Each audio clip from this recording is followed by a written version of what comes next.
purpose of this video is to analyse Sainsbury's Autumn 2017 What's for Dinner campaign. We've decided to focus on the choice of channel and the design of the campaign in detail, with considerations of the market, their creative, and integrating academic theory.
This is the SWOT analysis we undertook for Sainsbury's. For the strengths, Sainsbury's is one of the biggest supermarket chains in the UK, as the graph by Carroll demonstrates. It is the second most frequented store after Tesco. As well as this, Sainsbury's has an effective loyalty scheme in the form of the Nectar card, boasting the highest number of active user accounts at 19 million.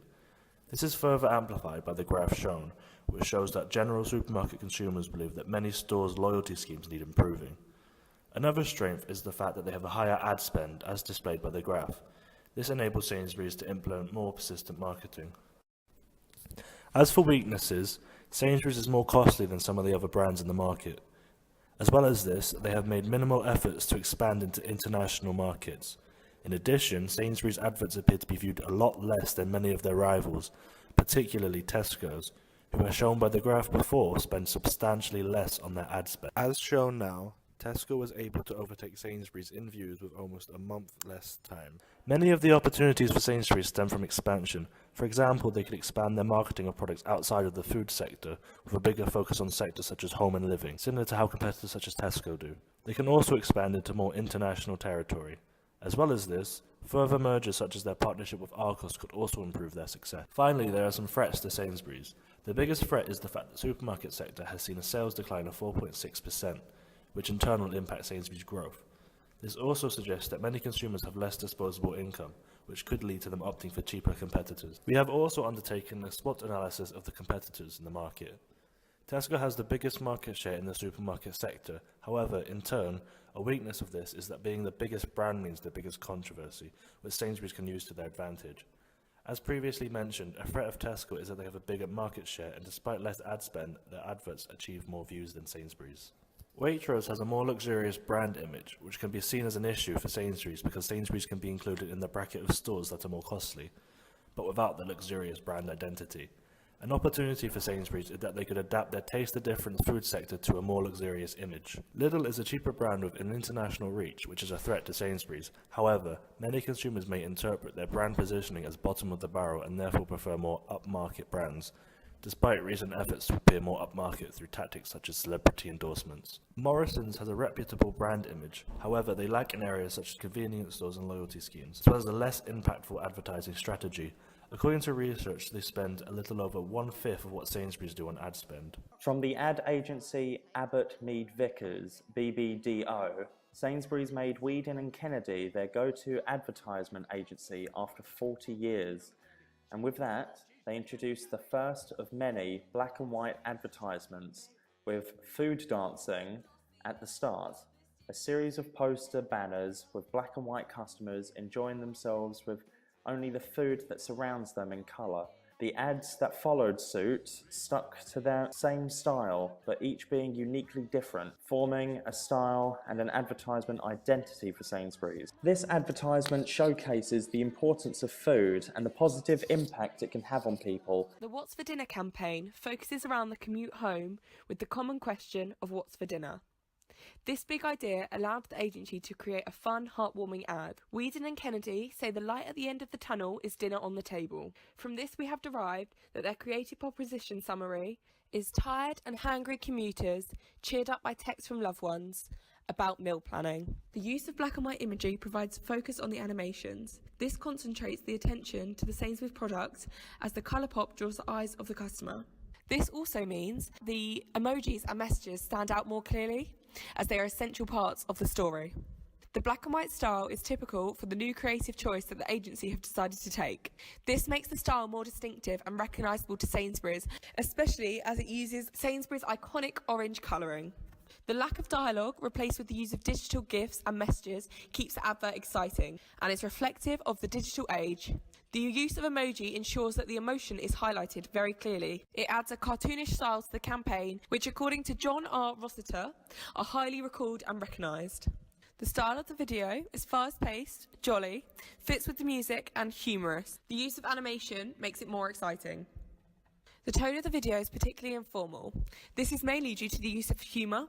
Overall, there's a very positive tone and gives a positive impression for the Sainsbury's brand. Its light-hearted style is particularly family-friendly. The content of the campaign particularly focuses on various scenarios which affect a large majority of the population. 3.7 million people spent at least 2 hours travelling to or from work in 2015. The products that feature in the video promote Sainsbury's as a versatile brand which can provide for all occasions. The main TV advert for this campaign was 1 minute and 1 second long. This has been split into shorter 10-second adverts. These shorter adverts show the actors' individual stories. The music used was called Nightclub Swing from Deep East Music. The music enhances the experience of the advert for the viewer. This is because it creates an emotional response. In this case, the emotional response is happy.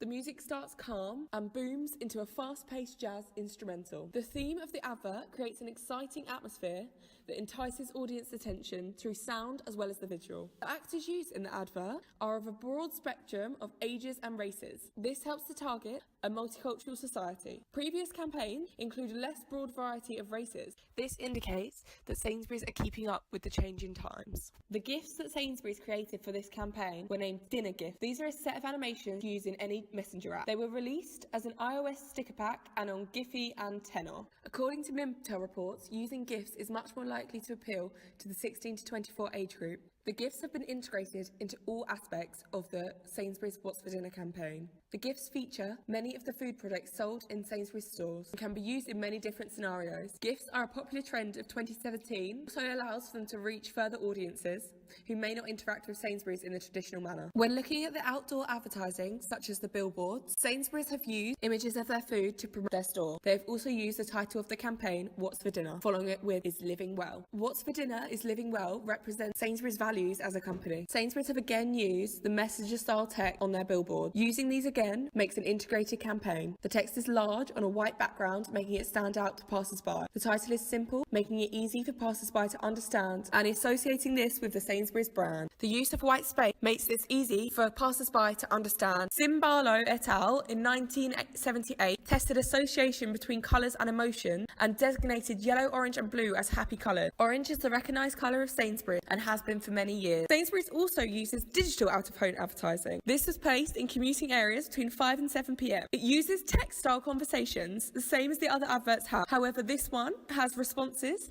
and includes the use of the GIF. Using this typeface makes it quick and easy to read, which is beneficial as most people use text-style conversation. This is important for outdoor advertising as people often don't spend too long looking at it. The simpler outdoor billboards are, the more effective. Considering that 3/4 of the UK adult population uses Facebook, it makes sense that Sainsbury's utilises the fact that Facebook offers a cheap option for advertising on their website for businesses, big and small, allowing them to reach a wide variety of social media users. YouTube as well is an important factor since in the last year alone, usage of this social media site has increased by 10%. One benefit to posting on YouTube is being able to present specially made content, full adverts as opposed to abridged TV versions, and post them for free. The other is hiring out to have their ads appear before people viewing a variety of different videos, so they are required to watch their advertisements before their desired video plays, this being a push marketing method. Social media sites are the most common channels for using GIFs, and therefore likely to be the sites that this part of the campaign is linked to most. The What's for Dinner campaign has made some traction on social media. However, it has had a divided reception. Some people enjoyed the humour of the advert and wanted to share it. Despite this, controversy arose when the advert was accused of ageist themes, stemming from the scenes making light of the older generation's struggle of texting. Due to the cost of television advertising, many ad campaigns are forced to shorten their content, Sainsbury's being no exception. Live TV, as opposed to formats such as Sky Plus recordings, is the most common way of watching television, consisting of 75% of all adults within the UK alone, 57% of which watch commercials when they appear between shows.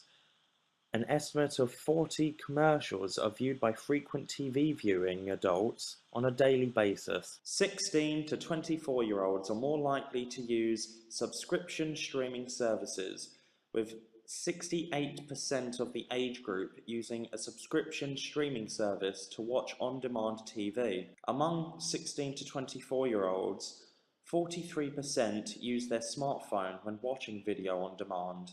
According to statistics, free streaming sites which are likely to have adverts are the most popular kind.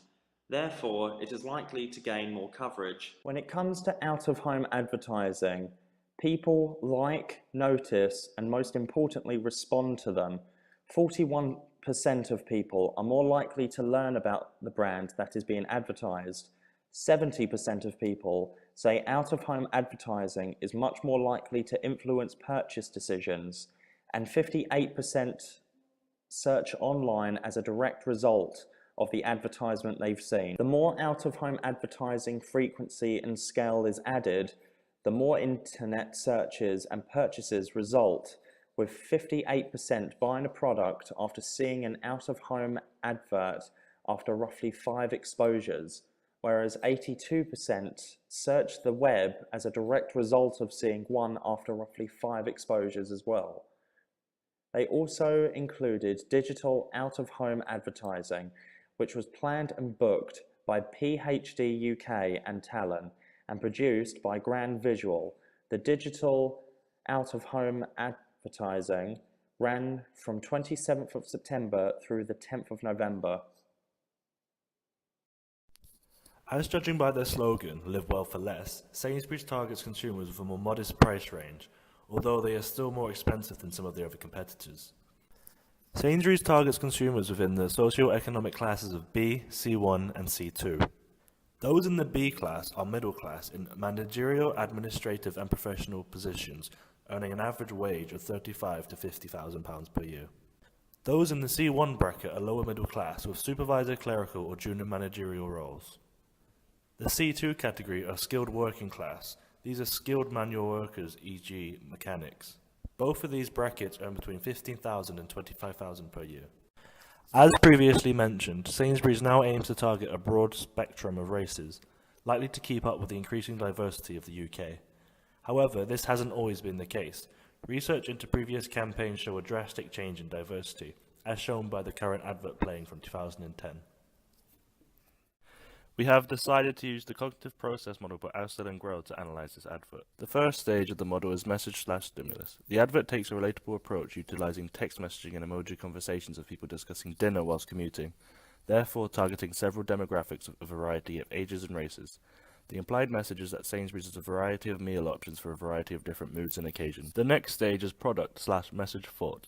The first category are thoughts. It consists primarily of counter-arguments and support arguments. An example of a support argument would be that the viewer notices one of the meals in the advert and thinks that it looks appetizing, leading to them to consider making it. Alternatively, it is possible that a consumer may dislike some of the dishes shown, find them unappealing and therefore making the advert ineffective. This is a counter-argument. An example from the advert is the fish, which is generally a food that people are divided on.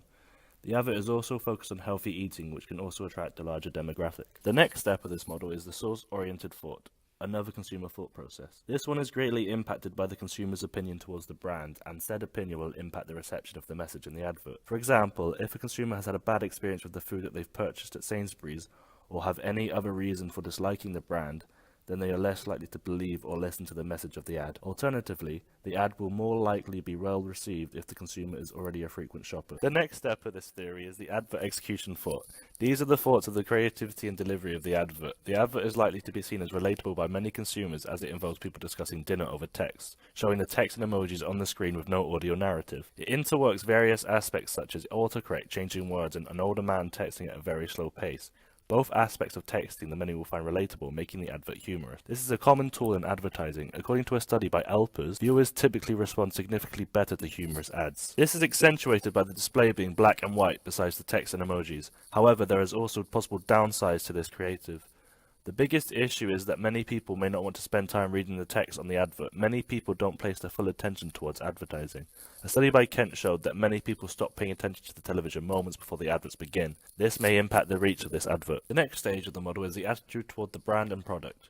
For this advert, people may view Sainsbury's as a healthy alternative that is suitable for multiple ages. However, this stage can be impacted by experiences with Sainsbury's before, but may also be influenced by the advert. The next stage is attitude toward advertising. The advert has a simplistic, cartoon-oriented approach, which previous research by Roster shows strikes a chord with consumers and makes it more memorable. According to Camden Parker, incorporating humour in an advert is an effective way of having an appealing and memorable campaign. His research shows that 20% of advertising incorporates humour. The final stage of the cognitive process model is the purchase intention stage. The consumer subconsciously combines all of the previous stages and makes a decision on whether or not to purchase from Sainsbury's. Most likely to purchase are those of an active loyalty, who had already had positive attitudes toward the brand.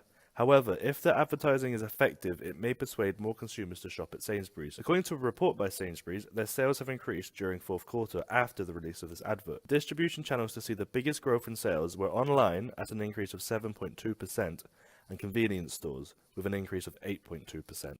Another theory we have used to analyze this advert is the communication process model. The first stage of this model is the sender. The sender is the company that the advert belongs to, in this case Sainsbury's. The advert is the method of distributing the message. The next stage of the communication process model is the encoded message. Sainsbury's intended message is that they offer a variety of simple, home comfort, healthy living meals that can be prepared in a quick, timely manner, with a focus on the foods being prepared by loved ones of commuters ready for when they return home. The fast-paced nature of the advert represents the fast-paced nature of commuting, as well as the speed at which the food can be prepared. The decoded message is the message that is understood by the consumer. This isn't necessarily the intended message of the advert. The message that is likely to be received is that Sainsbury's is a fun and easygoing company. As well as this, consumers will believe that Sainsbury's has a wide variety of food selection. The receiver is the person that receives and decodes the message, which isn't always guaranteed to be the target market, as distribution channels such as television are viewed by a wide spectrum of people, despite targeting certain channels due to their target audience compatibility. Due to the wide target market for this campaign, it is likely that Sainsbury's will reach a high percentage of people that fit into their target bracket. The communication process doesn't always run smoothly. One thing we must consider is noise. Noise are aspects that distract from the message being received. One example of this would be the billboards that Sainsbury's has utilised. Most people view billboards while driving and therefore may not take into the advert to full effect. However, the billboard ads are much more simple with minimum words to combat this. Television adverts also have noise issues. One concern is that people stop paying attention during the breaks and do other things around the house, or they simply just change the channel. According to Walk, 84% of television viewers actively avoid adverts by flicking to other channels, which would leave the message undelivered. Radio ads switch from texting to phone calls for the sake of radio advertisements, possibly replacing the use of GIFs with comical and wacky sound effects, keeping the animated/cartoony vibe, continuing with the same style that they have established through multiple ad campaigns, everything black and white except for the products, but find more ways to make the advertisements stand out, possibly through comedic sketches in advertisements or a line of similar ads that are variant but still linked and memorable. From our analysis, we have derived that the Sainsbury's Autumn 2017 campaign was very successful. Thanks for watching our video presentation.